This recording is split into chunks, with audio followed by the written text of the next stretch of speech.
Welcome to our channel. Today we're going to be talking about this book, Meditations to Heal Your Life by Louise Hay. But before we dive into all that good stuff, I want to quickly mention affirmifyjourney.com. If you're looking for motivational content and personalized affirmations based on your zodiac sign, they've got some really great stuff over there. Okay, so back to Louise Hay. Sounds good. She's all about the idea that our thoughts shape our reality. Now, you might have heard that before. But Hay really takes it like a step further. She argues that every single thought we have, it's like a tiny little affirmation, constantly shaping our experiences. What's so fascinating is how Hay doesn't just stop at the power of thought. She connects it to acceptance. She argues that accepting ourselves and others is so essential for growth. You see, Hay thinks it's pretty arrogant to try to set standards for others when we can only really do that for ourselves. I see what you mean. It's like, who are we to judge right? Each person is on their own unique path. But if we can cultivate that radical acceptance, Hay believes it creates this incredible space for personal growth. It's like planting a seed in fertile ground. Exactly. And speaking of fertile ground, Hay also dives into dealing with challenging emotions. She doesn't advocate for suppressing them. Instead, she suggests feeling them fully. Even the messy ones, like anger or guilt. I remember she even suggests having a conversation in the mirror with the person you're angry at. Sounds a little out there, but I get the logic. If you're holding on to all that anger, it's bound to fester. Yeah, it's about expressing those emotions in a healthy way, rather than letting them build up inside. Now, this ties into another key area Hay explores: body image. Oh, this is something so many people struggle with, right? Hay's all about loving our bodies no matter what. She really emphasizes releasing any negative self-judgment. But is that always realistic? What about striving for improvement? That's a great question. And I think Hay would argue that self-improvement should come from a place of self-love, not self-criticism. It's about appreciating our bodies for what they can do, rather than focusing on, perceived flaws. That makes sense. It's like you wouldn't berate your car for not being a spaceship. You'd appreciate it for getting you from point A to point B. Maybe it's a weird analogy, but I think it works. I think it does. And speaking of getting from point A to point B, Hay also delves into finances. She believes we can attract more abundance by shifting our mindset from scarcity to possibility. It's about releasing that poverty mentality, as she calls it, and believing that we deserve financial well-being. It's like, instead of focusing on what we lack, we start looking for opportunities, believing that we can create financial abundance. Precisely. And that shift in belief can have a real impact on our actions and ultimately our financial reality. Now, another fascinating area Hay explores is relationships. Yeah, she's all about choosing love over fear in our interactions with everyone, from family to partners. She really emphasizes open communication, setting healthy boundaries, and letting go of past resentments. What's interesting is how Hay frames boundaries. It's not about shutting people out, but about honoring our own needs and creating healthy dynamics. It's about understanding that we can't control others, but we can control how we respond to them. Right. It's like you can't force someone to be who you want them to be, but you can choose how you interact with them and what you're willing to tolerate. It's about taking responsibility for your own experience within the relationship. Exactly. And speaking of taking responsibility, Hay also challenges us to find fulfillment in our work, recognizing our self-worth, even if our current job isn't our dream job. Yeah, she's all about seeing work as an opportunity for growth and contribution, rather than just a paycheck. But isn't it a bit naive to think everyone can find fulfillment in their work? What about those stuck in jobs they hate? I think Hay would argue that even in those situations, we have choices. We can choose to focus on the positive aspects of our work, to learn new skills, to connect with colleagues, or to start exploring alternative career paths. It's about finding empowerment even within challenging circumstances. That makes sense. It's about shifting our perspective and finding ways to grow, even if our current situation isn't ideal. Now, this ties into another key area Hay explores: aging. She's all about embracing the aging process and seeing the value in each stage of life. Oh, I love this. It's about letting go of the fear of getting older and instead appreciating the wisdom, the experience, and the perspective that comes with age. She even talks about envisioning a future where nursing homes are obsolete because we're all taking such good care of ourselves. It's a powerful vision, isn't it? And it speaks to the idea that we have more control over our health and well-being than we often realize. Right. It's about taking responsibility for our health and making choices that support longevity and vitality. Now let's talk about a topic that's often shrouded in mystery: death. Hay offers a unique perspective.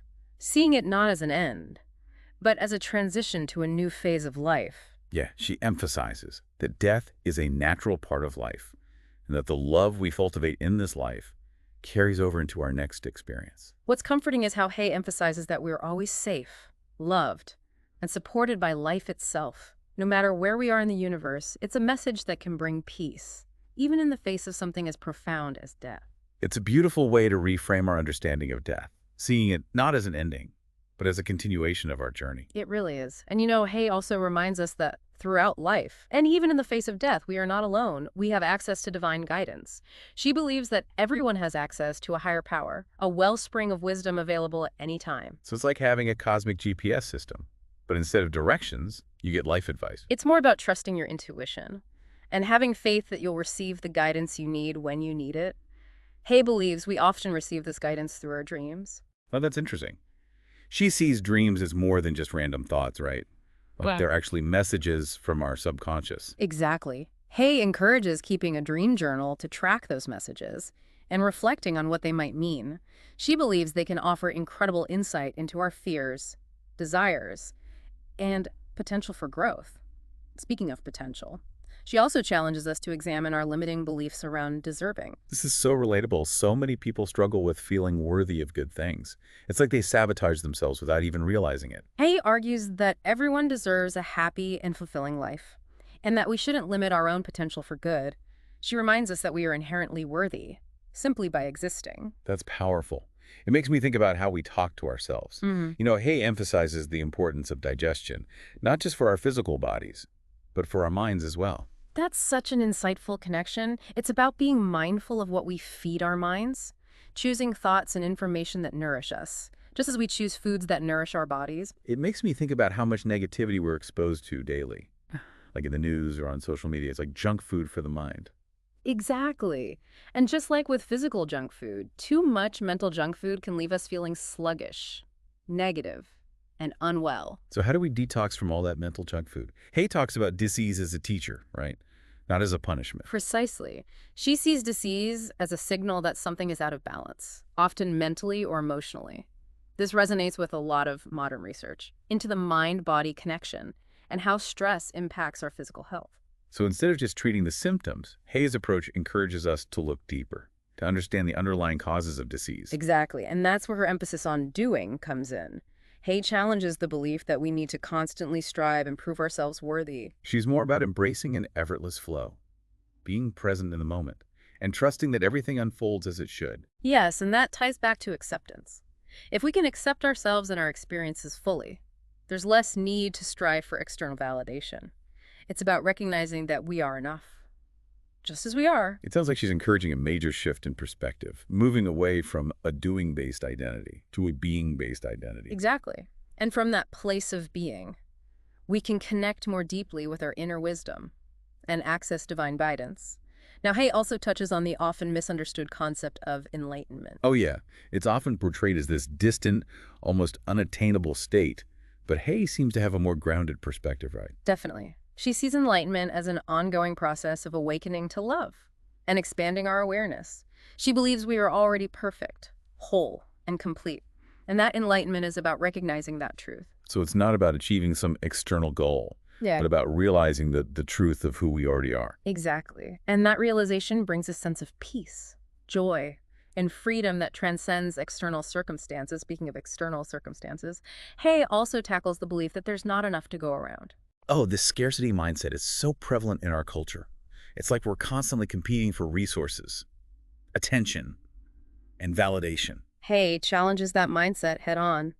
She argues that there's enough abundance for everyone, and that our beliefs about scarcity are self-limiting.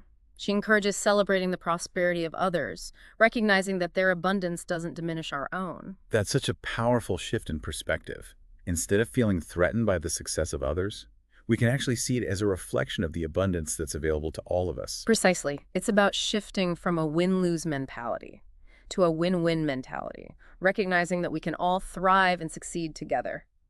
Now, speaking of expanding our horizons, Hay also encourages releasing limitations and embracing new possibilities. It seems like she has this unshakable faith in the universe and its capacity to support us. Absolutely. She reminds us that life is inherently free and easy, and that it's our thinking that creates difficulty and restrictions. She encourages us to be open to new ideas, challenge our assumptions, and be willing to step outside of our comfort zones. It's about recognizing that growth and expansion require us to let go of old beliefs and embrace new possibilities. Exactly. And from that place of openness and possibility, we can create a life that is both fulfilling and extraordinary. Now, one area where this openness is especially important is in relationships.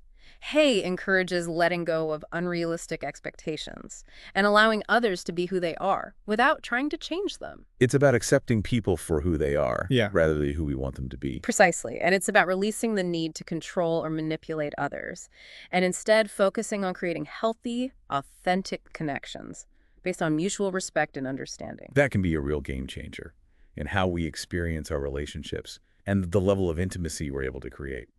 Now, this brings us to the complex dynamics of family relationships.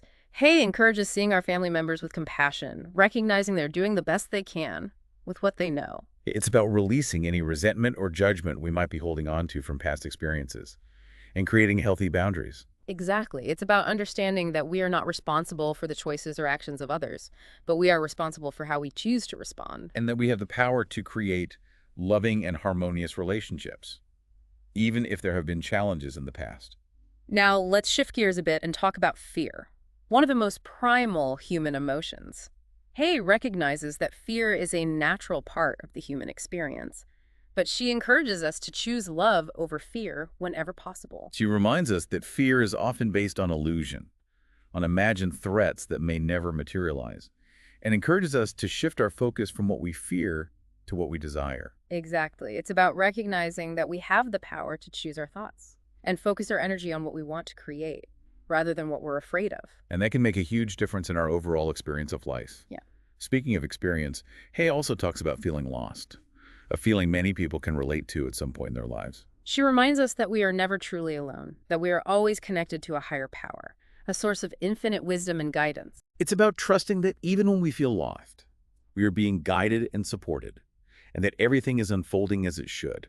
Precisely. It's about cultivating a sense of faith and trust in the universe, knowing that even in the midst of uncertainty, we're being guided towards our highest good. And that's a really comforting thought.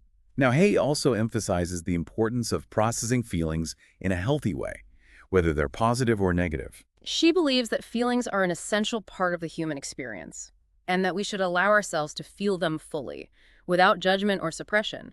It's about recognizing that our emotions are valuable messengers, and that they can guide us towards greater self-awareness and healing.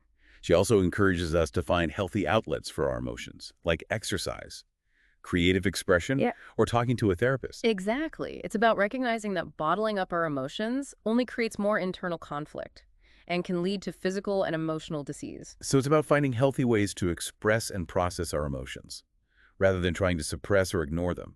Precisely. Now let's shift gears a bit and talk about finances, a topic that often evokes strong emotions and limiting beliefs. Hay challenges the scarcity mindset that is so prevalent in our culture, Yeah. arguing that there is enough abundance for everyone. She encourages us to release any limiting beliefs we might have about money, such as feeling unworthy of wealth or believing that money is evil. It's about recognizing that money is simply a tool, a means of exchange, and that it can be used for good or for ill, depending on our intentions. She encourages us to align our thoughts and beliefs with abundance, visualizing ourselves living a life of financial freedom and security. Exactly. It's about shifting our mindset from fear and lack to possibility and abundance, believing that we can create the financial reality we desire. And that's a powerful message. Now, Hay also offers some insightful advice on dealing with money worries, a common source of stress and anxiety for many people. She believes that money worries are often rooted in deeper fears and insecurities, such as a fear of scarcity or a lack of self-worth. She encourages us to become aware of the underlying beliefs that are driving our financial anxieties, and to challenge those beliefs with positive affirmations and empowering thoughts.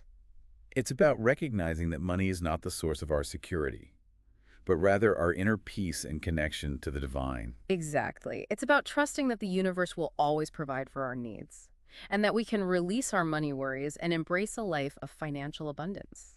That's such a reassuring thought. Now let's move on to a topic that can be incredibly painful and challenging: mourning the loss of a loved one. Hay recognizes that grief is a natural and necessary part of the healing process, and she encourages us to allow ourselves to feel our emotions fully, without judgment or suppression.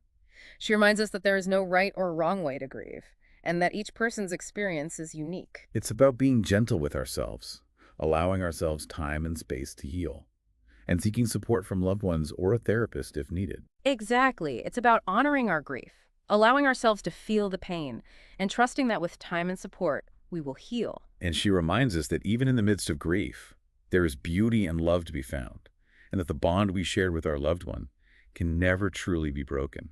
It's a beautiful reminder that love transcends death, and that our connection to those we've lost continues even after they're gone. Now let's shift gears a bit and talk about developing new outlooks and embracing positive change in our lives. Hay believes that change is a natural and necessary part of growth, and that we should embrace new perspectives and be open to learning new things.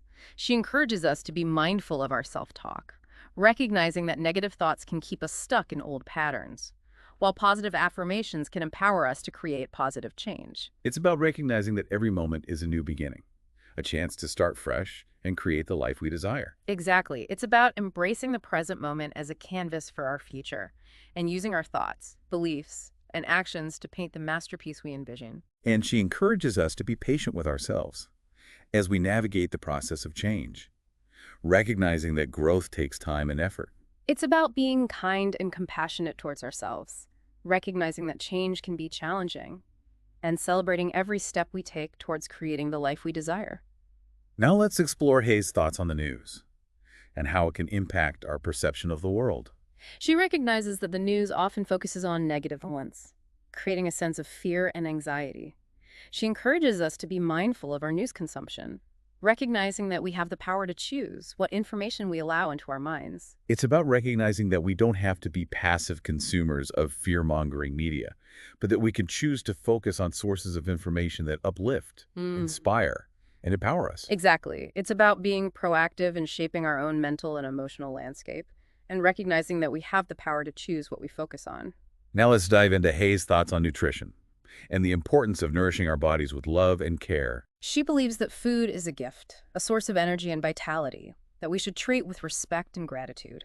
She encourages us to be mindful of what we eat, choosing foods that nourish our bodies and support our health and well-being. It's about recognizing that our bodies are temples. Yeah. And treating them with the love and respect they deserve. Exactly. And it's about listening to our bodies, experimenting with different foods, and finding what works best for us. She also encourages us to bless our food with love and gratitude, recognizing that the act of eating is a sacred ritual that connects us to the earth and to the source of all life. It's a beautiful reminder that food is not just fuel, but a source of nourishment, pleasure, and connection to the natural world. Now let's explore Hay's perspective on old age, a stage of life that is often viewed with fear and trepidation in our culture. She challenges these negative stereotypes, encouraging us to embrace aging as a natural and beautiful part of life. She believes that our later years can be filled with purpose, joy, and wisdom, and that we have the power to create a vibrant and fulfilling elderhood. It's about recognizing that aging is not a decline, but an evolution,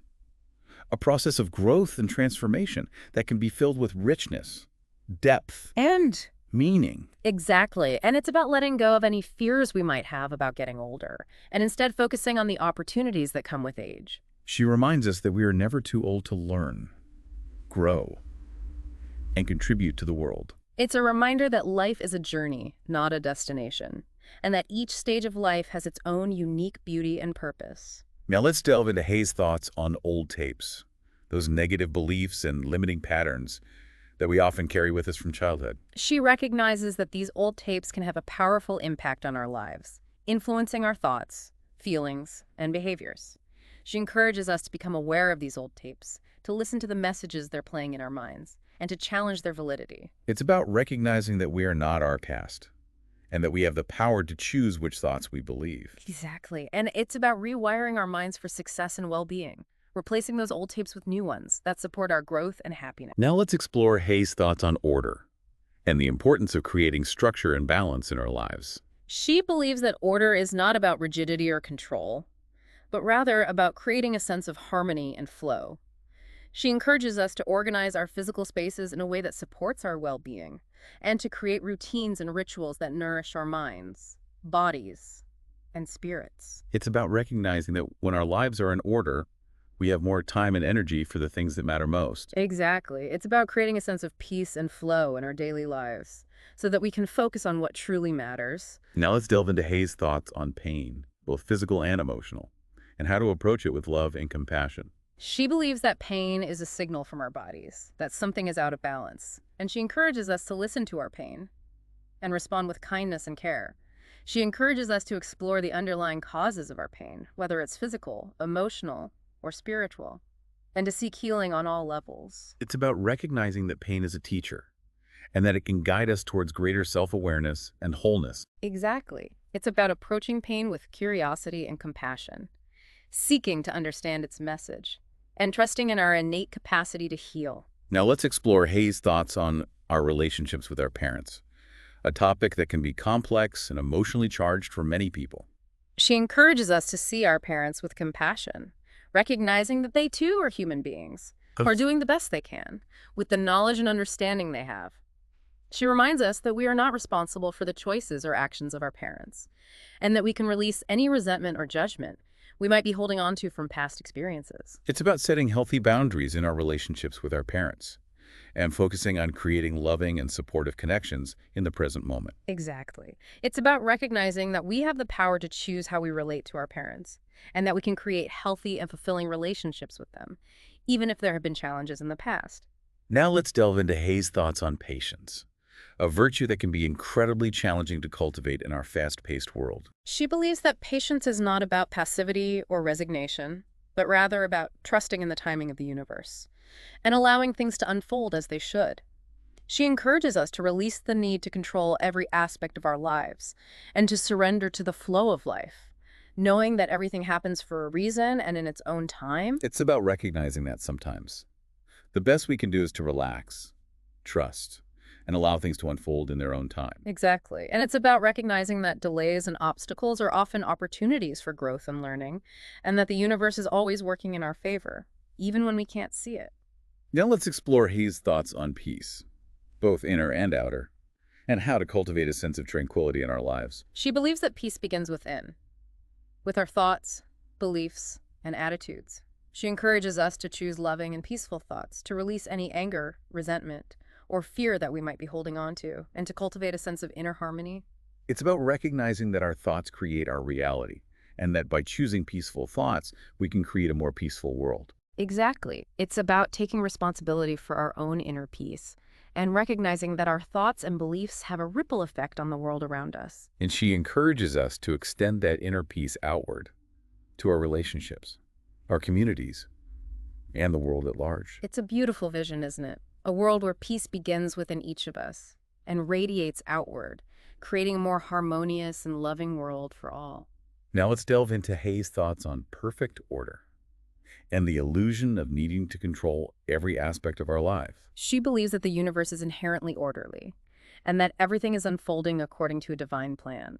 She encourages us to release the need to control every detail of our lives and to trust that the universe is working in our favor, even when things seem chaotic or uncertain. It's about recognizing that we are not in control of everything, and that sometimes the best we can do is to surrender to the flow of life and trust that the universe knows what it's doing. Exactly. And it's about focusing on creating inner harmony rather than outer perfection, knowing that true peace comes from within. Now let's explore Hayes' perspective on perfection, a concept that can often lead to self-criticism and a sense of inadequacy. She challenges the notion that perfection is attainable or even desirable, recognizing that true beauty lies in our imperfections. She encourages us to embrace our flaws and imperfections, seeing them as unique and beautiful aspects of who we are. It's about letting go of the need to be perfect Yeah. and embracing the beauty of our perfectly imperfect selves. Exactly. And it's about releasing the need to compare ourselves to others, recognizing that each of us is on our own unique journey and that we are all perfect in our own way. Now let's delve into Hayes' thoughts on planetary healing and the importance of envisioning a world filled with peace, love, and abundance. She believes that we are all connected and that our thoughts and actions have a ripple effect on the world around us. She encourages us to see ourselves as part of a larger collective and to recognize that our individual healing contributes to the healing of the planet as a whole.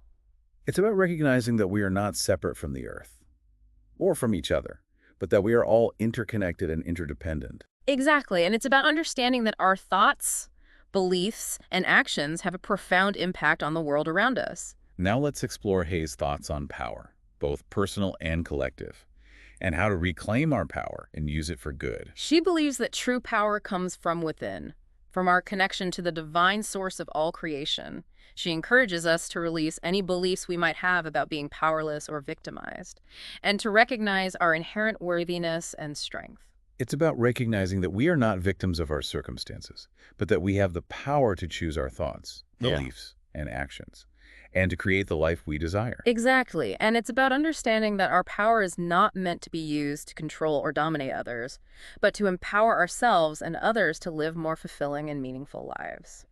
Now let's delve into Hay's thoughts on prejudice, a deeply ingrained form of judgment and discrimination that continues to plague our world. She believes that prejudice is rooted in fear, ignorance, and a lack of understanding.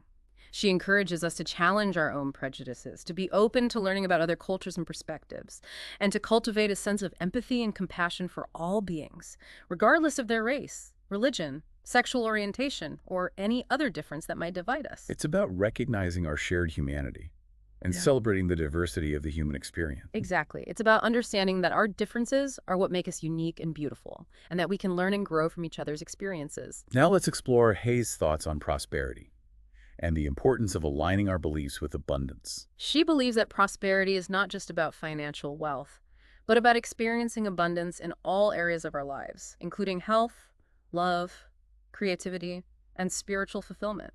She encourages us to release any limiting beliefs we might have about deserving prosperity, and to embrace the belief that we are worthy of receiving all the good that the universe has to offer. It's about recognizing that the universe is infinitely abundant and that there is more than enough to go around for everyone. Exactly. It's about shifting our mindset from scarcity to abundance, from fear to trust, and from lack to possibility. Now let's delve into Hay's thoughts on purpose and the importance of discovering our unique gifts and sharing them with the world. She believes that each of us has a unique purpose, a special gift that we are meant to share with the world. She encourages us to explore our passions, to discover what brings us joy and fulfillment, and to find ways to use our gifts to make a difference in the world. It's about recognizing that we are all here for a reason and that we each have something special to offer the world. Exactly. And it's about trusting that the universe supports us in fulfilling our purpose, and that when we are living in alignment with our purpose, we are in flow with a divine plan. Now let's explore a topic that can be quite challenging. Dealing with rejection. Hay offers a unique perspective on how to handle this common human experience. She encourages us to see rejection not as a personal failure, but rather as a redirection. She believes that every rejection is an opportunity for growth and learning, and that it often leads us to something even better than what we originally desired. It's about trusting that the universe has a plan for us, even when we don't understand it. Exactly, and it's about recognizing that our worthiness is not dependent on the approval of others, and that we are valuable and lovable just as we are, regardless of whether or not someone else chooses to accept us. Now let's delve into Hay's thoughts on relationships, one of the most important aspects of human experience. She believes that healthy relationships are based on mutual respect, trust, and love. She encourages us to choose partners who support our growth and well-being, and to release any relationships that are toxic or draining. It's about recognizing that we are worthy of love and respect and that we should never settle for less than we deserve. Exactly, and it's about understanding that love is not about possession or control, but about freedom, acceptance, and allowing each person to be who they truly are. Now let's explore Hay's thoughts on releasing habits, those ingrained patterns of thought and behavior that can keep us stuck in the past. She believes that habits are formed through repetition and that we can break free from negative habits by consciously choosing to think and act differently. She encourages us to be mindful of our thoughts and actions, to identify the habits that are no longer serving us, and to replace them with healthier, more positive habits. It's about recognizing that we have the power to change our thoughts and behaviors and that we are not victims of our past. Exactly, and it's about being patient and compassionate with ourselves as we work to release old habits and create new ones, recognizing that change takes time and effort. Now let's delve into a topic that can be quite controversial. Religion, Hay, offers a unique perspective on the role of spirituality in our lives. She believes that religion is a personal choice and that each individual has the right to choose their own spiritual path. She encourages us to be respectful of all religions and spiritual beliefs while also being discerning about which beliefs resonate with our own hearts and minds. It's about recognizing that there are many paths to the divine and that each person's spiritual journey is unique and valid. Exactly. And it's about cultivating a sense of reverence for all life, recognizing that we are all part of a larger interconnected web of being. Now let's explore Hay's thoughts on resentment, a toxic emotion that can poison our hearts and minds. She believes that resentment is rooted in unforgiveness and that it keeps us stuck in the past, reliving old hurts and grievances. She encourages us to release resentment by choosing to forgive both ourselves and others. It's about recognizing that forgiveness is not about condoning the actions of others, but rather about freeing ourselves from the burden of anger and bitterness. Exactly. It's about understanding that forgiveness is a gift we give to ourselves, a way to release the past and move forward with love and compassion. Now let's delve into Hay's thoughts on responsibility, a concept that is often misunderstood and misapplied. She believes that true responsibility is about taking ownership of our thoughts, beliefs, and actions, and recognizing that we have the power to create the life we desire. She encourages us to release any victim mentality we might have and to embrace the belief that we are powerful creators of our own reality. It's about recognizing that we are not victims of our circumstances, but that we have the power to choose our thoughts, beliefs, and actions, and to create the life we desire. Exactly. And it's about understanding that our power is not meant to be used to control or dominate others, but to empower ourselves and others to live more fulfilling and meaningful lives. Now let's explore Hay's thoughts on safe sex, a topic that is often shrouded in shame and taboo. She believes that sex is a natural and beautiful part of life and that it should be enjoyed responsibly and with respect for ourselves and our partners. She encourages us to be open and honest with our partners about our sexual health and to take precautions to protect ourselves and others from sexually transmitted infections. It's about recognizing that our sexual health is an important part of our overall well-being, and that we have the right to make choices that support our health and happiness. Exactly. And it's about understanding that pleasure and responsibility are not mutually exclusive and that we can enjoy a fulfilling and safe sex life. Now let's delve into Hay's thoughts on self-love, one of the most important foundations for a happy and fulfilling life. She believes that self-love is not about vanity or narcissism, but about recognizing our inherent worthiness and treating ourselves with kindness and compassion. She encourages us to be gentle with ourselves, to forgive our mistakes, and to celebrate our strength. It's about recognizing that we are all perfectly imperfect, and that it's in our imperfections that we find our true beauty and uniqueness. Exactly. And it's about understanding that self-love is not a destination, but a journey, a process of continually choosing to love and accept ourselves, flaws and all. Now let's explore Hay's thoughts on self-talk, the ongoing conversation we have with ourselves in our minds. She believes that our self-talk has a powerful impact on our lives, influencing our thoughts, feelings, and behaviors. She encourages us to be mindful of our self-talk, to notice the messages we're sending ourselves, and to challenge any negative or limiting beliefs. It's about recognizing that our thoughts create our reality, and that we have the power to choose thoughts that empower us and support our well-being. Exactly. And it's about cultivating a practice of positive self-talk through affirmations, gratitude, and focusing on our strengths and accomplishments. Now let's delve into a topic that can be quite mysterious and intriguing.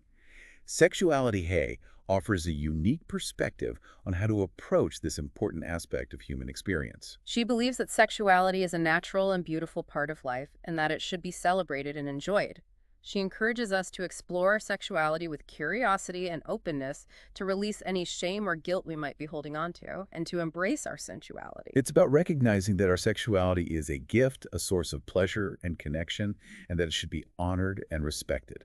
Exactly, and it's about understanding that our sexuality is a part of who we are and that it's okay to explore it and express it in healthy and fulfilling ways. Now let's explore Hay's thoughts on spiritual growth, a lifelong journey of self-discovery and transformation. She believes that spiritual growth is about connecting with our inner selves, with the divine source within, and with the interconnected web of all being. She encourages us to cultivate a daily practice of spiritual connection through meditation, prayer, nature walks, or any other activity that helps us to feel grounded and centered. It's about recognizing that we are more than just our physical bodies and that we are part of something much larger than ourselves. Exactly. And it's about understanding that spiritual growth is a journey, not a destination, and that we should be patient and compassionate with ourselves as we evolve and expand our awareness. Now let's delve into Hay's thoughts on spiritual laws, the universal principles that govern our lives, whether we're aware of them or not. She believes that understanding these laws can help us to create a more harmonious and fulfilling life experience. She explains that the law of attraction, for example, states that like attracts like, and that by focusing on our desires and aligning our thoughts and beliefs with abundance, we can attract more of what we want into our lives. It's about recognizing that our thoughts and beliefs have a powerful impact on our reality, Hmm. and that we can use this understanding to create a life that is aligned with our highest aspirations. Exactly, and it's about understanding that the universe is inherently supportive and abundant, and that we can tap into this abundance by aligning our thoughts and beliefs with it. Now let's explore Hay's thoughts on the subconscious mind, a powerful force that often operates beneath our conscious awareness. She believes that the subconscious mind is like a fertile garden, and that the thoughts we plant in it will eventually grow and manifest in our lives. She encourages us to be mindful of the messages we're sending to our subconscious minds, recognizing that negative thoughts and limiting beliefs can create negative experiences, while positive affirmations and empowering beliefs can create positive experiences. It's about recognizing that our subconscious mind is a powerful force that is constantly shaping our reality, and that we can harness this power to create a life that is aligned with our desires. Exactly. And it's about understanding that we can reprogram our subconscious minds for success, happiness, and well being by consciously choosing the thoughts and beliefs that we allow into our minds. Now let's delve into Hay's thoughts on success, a concept that is often defined by external achievements and material possessions. She challenges this limited definition of success, arguing that true success is about living a life that is aligned with our values and purpose and experiencing joy, peace, and fulfillment along the way. She encourages us to define success on our own terms rather than by societal standards or the expectations of others. It's about recognizing that true success is an inside job, and that it's about living a life that is authentic to who we are and what we value. Exactly. And it's about understanding that success is not a destination, but a journey, and that it's about enjoying the process as much as the outcome. Now let's explore Hay's thoughts on support and the importance of surrounding ourselves with people who love and support us. She believes that we are not meant to go through life alone, and that we need the love and support of others to thrive. She encourages us to reach out to trusted friends and family members when we need help, and to be willing to offer support to others in return. It's about recognizing that we are all interconnected and interdependent, and that we need each other to survive and thrive. Exactly, and it's about understanding that asking for help is a sign of strength, not weakness, and that we are all stronger together than we are alone. Now let's delve into Hay's thoughts on support groups, a valuable resource for people who are going through challenging times. She believes that support groups can. She believes that support groups can provide a safe and supportive space for people to share their experiences, connect with others who understand what you're going through, and receive encouragement and guidance. It's like finding a tribe of people who get it, who've walked a similar path, and can offer support and understanding without judgment. Exactly. It's about recognizing that we don't have to go through our challenges alone and that there's strength in numbers. Okay, so now let's talk about a topic that can be both physically and emotionally challenging: surgery. Hay believes it should always be a last resort. Oh, absolutely. She encourages us to be informed patients, to research our options thoroughly and ask plenty of questions to make sure surgery is truly the best choice. Yeah, it's about taking ownership of our health and not being afraid to advocate for ourselves within the healthcare system. Right? And she reminds us that our bodies have an amazing capacity for healing, so we should explore all other avenues before resorting to such a drastic measure. And if surgery is unavoidable, Hay recommends preparing both physically and mentally, using tools like relaxation techniques and visualizations to promote healing. It's about harnessing the power of the mind-body connection to support our physical healing. Now let's shift gears to a topic that can be quite terrifying: dealing with terror, those intense fears and anxieties that can feel overwhelming. Hay believes those terrors often stem from past traumas or unresolved emotional wounds. She encourages us to explore those underlying causes, perhaps through therapy, and to cultivate a sense of safety and security within ourselves. It's about understanding that our fears, while real to us, are often based on past experiences that no longer pose a threat in the present moment. Exactly, and Hay reminds us that we are not our fears and that we have the power to choose courage over fear. We can use tools like affirmations and deep breathing to calm our nervous systems and loosen fear's grip. Oh, that's a good point. That leads us to a topic that's unfortunately still very relevant: prejudice. Hay challenges us to question our assumptions about those we perceive as them, those who are different from us. She reminds us that those perceptions are often based on stereotypes and misinformation, and encourages us to be more curious and open to seek out opportunities to connect with people from different backgrounds. It's about recognizing that diversity is a strength, not a weakness, and that judging entire groups of people based on preconceived notions only leads to separation and disharmony. Precisely. And Hay reminds us that when we harm them, we ultimately harm ourselves. We're all interconnected, and fostering understanding and compassion benefits everyone. So now let's delve into Hay's thoughts on the building blocks of our reality. Thoughts. She emphasizes just how powerful our thoughts are, shaping our experiences, our relationships, and even our health. It's fascinating how Hay connects the quality of our thoughts to the quality of our lives. She believes that by becoming more mindful of our thoughts, we can create a more positive and fulfilling reality. She encourages us to challenge negative or limiting beliefs and to cultivate a practice of positive thinking through affirmations, gratitude, and focusing on the good in our lives. It's like we're the gardeners of our own minds, choosing which seeds to plant and nurture. That's a beautiful analogy. And speaking of nurturing, Hay also encourages us to be more mindful of our relationship with time. She reminds us that the only moment we truly have is the present moment, and that dwelling on the past or worrying about the future robs us of the joy available now. Yeah, it's about shifting our perception of time, releasing regrets and anxieties, and embracing the power of the present moment. Precisely, it's about recognizing that the present moment is a gift, and that's why it's called the present. She also reminds us that change is an inevitable part of life, and instead of resisting it, we can embrace transitions as opportunities for growth and transformation. She encourages us to trust that the universe is guiding us toward our highest good, even when things feel uncertain or chaotic.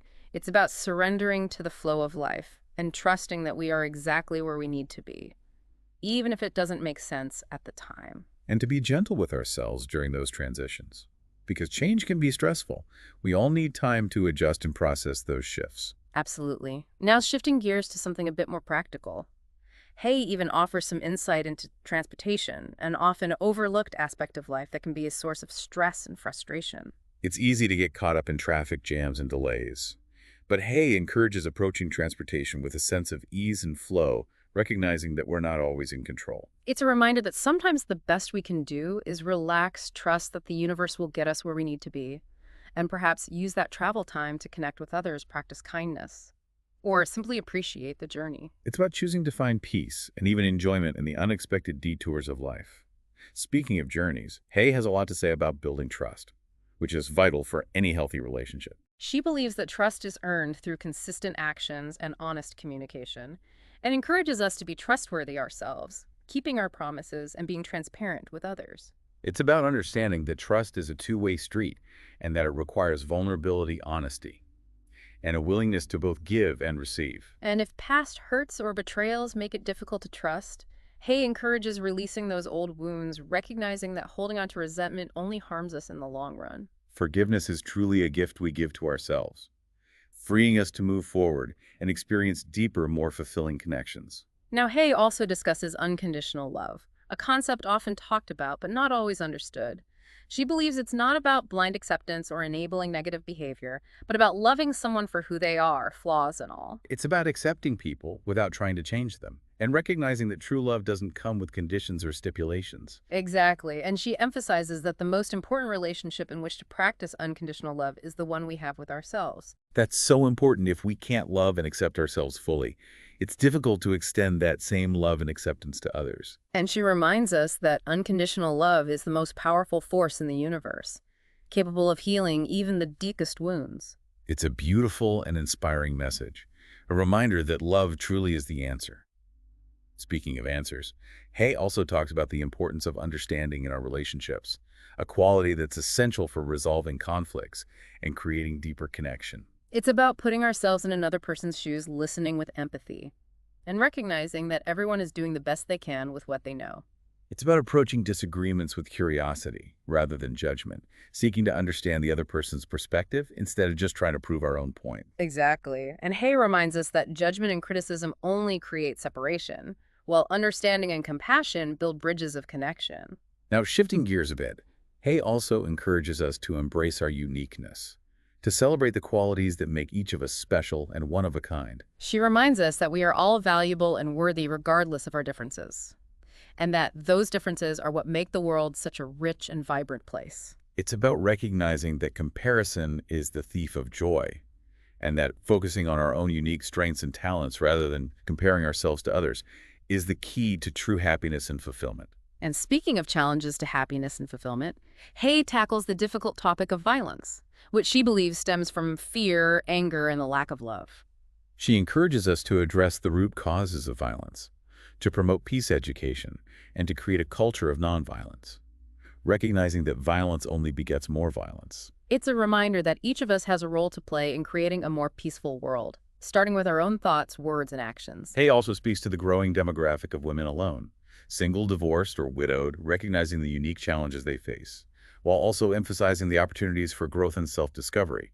It's about encouraging women to embrace their independence, to cultivate their own interests and passions, and to create fulfilling lives for themselves, recognizing that happiness is not dependent on being in a relationship. Exactly, and she emphasizes the importance of women supporting each other, creating communities of sisterhood and celebrating each other's strengths and accomplishments. Now, we can't talk about Louise Hay without talking about the power of words. She sees words as incredibly powerful tools that can be used to create or destroy, to heal or to harm. She encourages us to choose our words carefully, to speak with kindness and compassion, and to use our words to uplift and inspire. It's about recognizing that our words have a ripple effect, impacting not only ourselves, but also those around us. And to be mindful of the words we use in our self-talk, recognizing that those words have the power to either support or sabotage our well-being.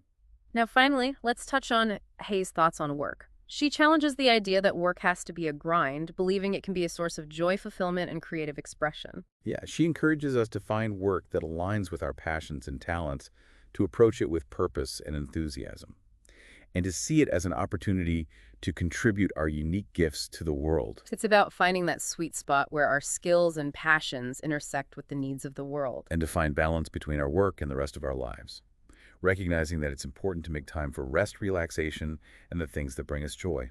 So what does all of this mean for you? Meditations to Heal Your Life offers practical tools and a powerful perspective shift, encouraging us to take ownership of our inner world and recognize that we have the power to create a happier, healthier, and more fulfilling life. It's been an amazing deep dive into this powerful book. It's packed with insights that can truly transform lives if we're open to applying them. And if you're looking to deepen your understanding further, lingopediamagazine.com has some fantastic resources, like ebooks and courses to support your journey. Don't forget to subscribe, share, and like this deep dive. It helps others discover these powerful insights too. Thanks for joining us, and until next time, keep those positive